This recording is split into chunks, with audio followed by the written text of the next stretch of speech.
असम चुनाव में हेमंत सोरेन का आक्रामक प्रचार, टी ट्राइब्स के मुद्दे पर साधा निशाना।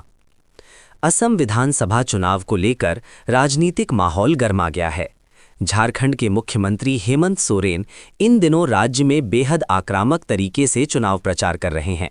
वे लगातार जनसभाओं को संबोधित करते हुए झारखंड मुक्ति मोर्चा यानी जेएमएम समर्थित उम्मीदवारों के पक्ष में माहौल बनाने में जुटे हैं।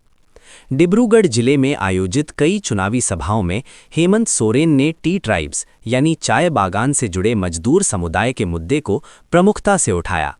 उन्होंने आरोप लगाया कि अब तक की सरकारों ने टी ट्राइब्स को सिर्फ वोट बैंक के रूप में इस्तेमाल किया है, लेकिन उनके विकास के लिए ठोस कदम नहीं उठाए गए। मुख्यमंत्री ने कहा कि आदिवासी समाज सिर्फ सरकार बनाना ही नहीं बल्कि उसे बदलना भी जानता है। उन्होंने ये भी कहा कि वर्षों से मेहनतकश टी ट्राइब्स का शोषण हुआ है और उनके नाम पर सत्ता का लाभ उठाया गया है। हेमंत सोरेन ने झारखंड मॉडल का जिक्र करते हुए दावा किया कि जिस तरह झारखंड में आदिवासियों और मूलवासियों के विकास के लिए काम हो रहा है, उसी तर्ज पर असम में भी टी ट्राइब्स और आदिवासी समुदाय का विकास सुनिश्चित किया जाएगा। बीजेपी सरकार पर निशाना साधते हुए उन्होंने मजदूरी के मुद्दे को उठाया।